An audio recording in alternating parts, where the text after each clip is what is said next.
Top quality और consistent performance के लिए सिर्फ सिल्वर पंप नाम याद रखना। धरती के अंदर चल रही गड़गड़ाहट को समझने के लिए ही एक और उदाहरण देना यहां पर बहुत जरूरी है। उत्तराखंड के उत्तरकाशी में 7 दिन में 9 भूकंप मापे गए हैं और ये डिटेल अब आपके सामने रख रही हूं। उत्तरकाशी में ही 7 दिन में 9 बार जो भूकंप आए हैं। और इस बीच दीवान सिंह सर, सवाल आपसे इस आधार पर करूंगी, उससे पहले ये इंफॉर्मेशन है क्योंकि 24 से 31 जनवरी तक भूकंप के 9 झटके महसूस किए गए हैं और रिक्टर स्केल पर 2.7 से 3.5 के बीच ये मापी गई है तीव्रता।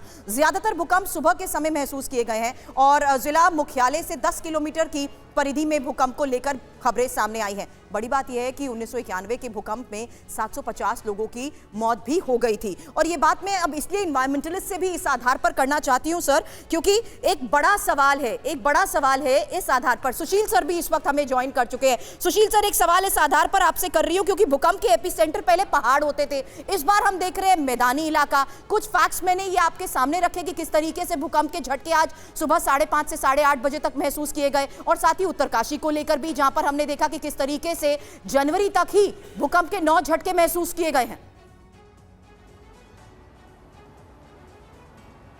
देखिए, अभी जो हम बात करते हैं हिमालय में जो अर्थक्वेक आते हैं, यानी जो पहाड़ों में जो भूकंप आते हैं, तो उसमें क्या हो रहा है कि इंडियन प्लेट और यूरेशियन प्लेट कोलाइड कर रही हैं और वो यूरेशियन प्लेट स्टेबल है और जो हमारी इंडियन प्लेट है वो मूव कर रही है, ऐसा कुछ लगभग 40-50 मिलीमीटर पर ईयर की दर से नॉर्थ ईस्ट की तरफ। और उसमें पूरे हिमालयन बेल्ट इसीलिए सेस्मिकली एक्टिव है क्योंकि उसका मूवमेंट वो डायनामिक है प्लेट, और उस प्लेट में क्या हो रहा है कि उसकी वजह से वहाँ पर भूकंप आते हैं और वहाँ पर इंडियन प्लेट यूरेशियन प्लेट के नीचे की तरफ घुस गई और पूरे हिमालयन बेल्ट में इस तरह से अर्थक्वेक आते हैं।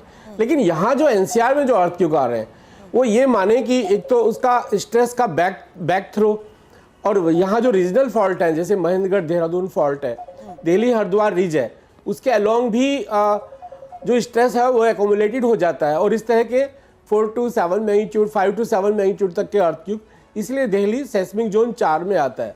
और पहाड़ की यदि बात करते हैं तो वो उत्तरकाशी तक सेस्मिक जोन 4 में आता है और उसके ऊपर वो सेस्मिक जोन 5 में आता है जो हाईली सेस्मिक जोन है।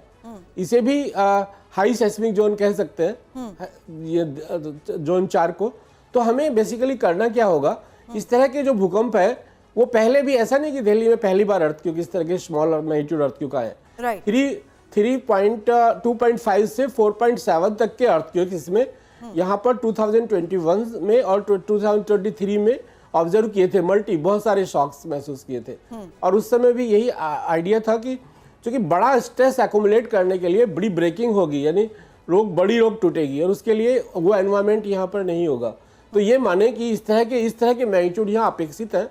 जैसे ये 4 मैग्नीट्यूड का अर्थक्वेक आया और इस तरह की शेकिंग, चूंकि ये सैलो था इसलिए जो आप कह रहे हैं कि सर, इस बात का जवाब आपने दे दिया क्योंकि लोगों के जहन में भी यही सवाल थे कि 4 की तीव्रता के छोटे भूकंप से इतनी तेज क्यों कांपी दिल्ली।